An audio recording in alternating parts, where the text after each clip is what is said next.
pull up a chair.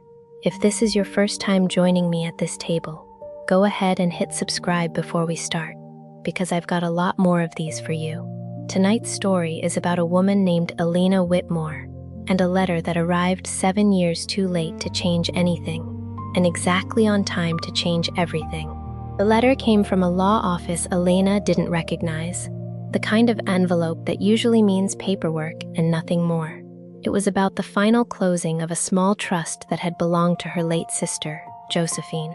Routine, the letter said, requiring only a signature to release the remaining funds to Josephine's daughter, Lily, now 8 years old. Elena almost didn't read past the first paragraph. Then her eyes caught a line near the bottom, referencing a paternity acknowledgement form filed the week before Josephine died, naming the biological father of the child as one Nathan Whitmore, Elena's own husband. Elena set the letter down on the kitchen counter and read the sentence again, certain she had misunderstood something simple. She hadn't. Elena Whitmore was 39 years old, and she worked as a records coordinator at the regional hospital, the kind of job that required her to read hundreds of official documents a month without ever letting her eyes skim past the one line that actually mattered. She was good at her job precisely because she noticed the details other people rushed past: the missing signature, the date that didn't quite line up, the box left unchecked on purpose. She was about to need every bit of that skill for a document that had nothing to do with work and everything to do with the last 7 years of her life. Josephine had died in a single car accident on a rain-slick road 7 years earlier, when Lily was barely a year old. Elena, grieving and certain there was no one else steady enough to raise her sister's daughter, had adopted Lily within the year and had spent every day since building a life around a little girl who called her mom and had no memory of anyone else. Elena had always been told Lily's father wasn't in the picture, a fact Josephine herself had mentioned only once, vaguely, before she died, waving it off the way you wave off a subject you don't want to return to.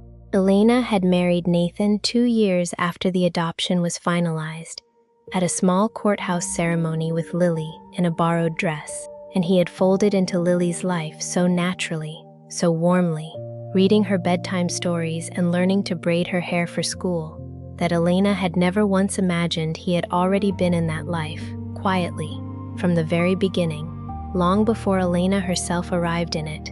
In the years between the adoption and the wedding, Elena had rebuilt an entire life out of grief, learning to braid a toddler's hair by watching tutorial videos late at night, learning which foods Lily would eat without a fight, learning to answer the question of "Where's my mommy?" with an honesty that never once felt incomplete to her, because as far as Elena knew, she was giving Lily every true thing she had. She didn't confront him that evening, and if you've spent any time working with paperwork for a living, you already understand exactly why she waited. She didn't cry in front of Lily, and she didn't call Nathan at work. Instead, she waited until the house was quiet and opened the old box of Josephine's belongings she had kept in the hall closet for 7 years without looking through twice, the kind of box you keep out of love and then avoid out of grief. She found what she was looking for by midnight, a handwritten note tucked inside a birthday card, dated the same month as the paternity form, thanking someone unnamed for helping her stay quiet a little longer. She found text messages, printed and folded into small squares, that Josephine had apparently saved from a phone Elena had never known existed. Messages exchanged with Nathan in the months before Elena and Nathan had even officially met. At least by the story Elena had always been told about how the two of them found each other.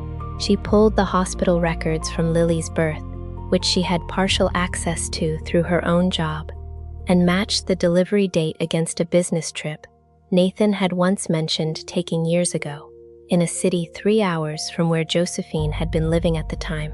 Everything lined up. Everything had always lined up, quietly, for 7 years, while Elena raised his daughter believing she was simply carrying on for her sister, filling a gap instead of standing inside someone else's carefully kept secret. She thought, more than once that night, about every ordinary dinner the three of them had shared, every school recital Nathan had sat through with visible pride, and wondered how many of those moments he had experienced simply as a father, quietly, while she experienced them as a widowed sister doing her best.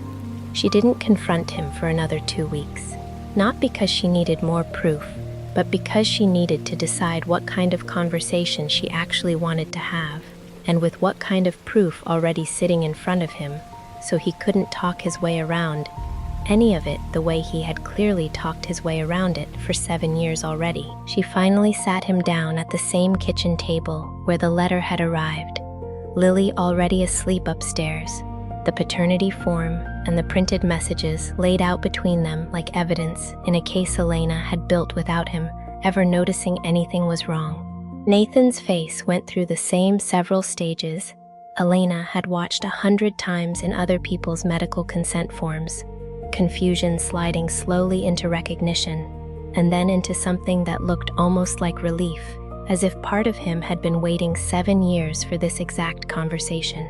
"I know," Elena said quietly, before he could try to explain it away. "I know you knew her before me. I know you knew Lily was yours before I ever adopted her. What I need to understand is why you let me spend 7 years believing you were simply a good man who loved another man's daughter, instead of the man who already knew exactly whose daughter she was. Every single day you watched me raise her." Nathan didn't deny it. He said he'd been afraid that the truth would take Lily away from the only mother she remembered. That silence had felt, at the time, like the kinder option. Easier for everyone, including himself, though he didn't say that last part out loud. Elena told him kindness, built on a lie for 7 years, wasn't kindness at all. It was simply a debt collecting interest until someone else was eventually forced to pay it in full. Elena didn't leave that week, and she didn't stay pretending nothing had changed either. She and Nathan began seeing a family counselor together, one who specialized in exactly this kind of buried truth, and slowly, carefully, over several difficult months, they told Lily a version of the story a therapist helped them shape. One built for an 8-year-old rather than for the 2 adults who had spent years avoiding it. Elena kept her job, kept the house, and kept raising the daughter she had loved since before any of this truth existed, because that part, at least, had never once been a lie, no matter what else had been hidden underneath it. Lily, for her part, adjusted the way children often do, with more resilience than either adult expected, asking a handful of careful questions over the following weeks, and then, eventually, simply continuing to call them both by the names she already knew. Elena watched her daughter absorb a complicated truth with more grace than either of the adults who had spent 7 years avoiding it, and found, unexpectedly, that it was Lily's steadiness that helped her decide to stay. A year later, Elena still keeps that old box from the hall closet, though she's gone through it many times since, and even added a few things of her own. She told me the strangest part wasn't the anger. It was realizing that some of the best years of her life had been quietly built, without her knowledge or her consent, on top of somebody else's decision about what she deserved to know and when she deserved to know it. So tell me, whoever's listening tonight, do you think Nathan's silence was really about protecting Lily or about protecting himself? I'd genuinely love to know what you think, so drop it in the comments below. And if this story pulled you in, give it a like so I know to keep bringing you more like it. Pull up a chair again next week, and I'll tell you another one. Until then, take care of yourselves and take care of each other.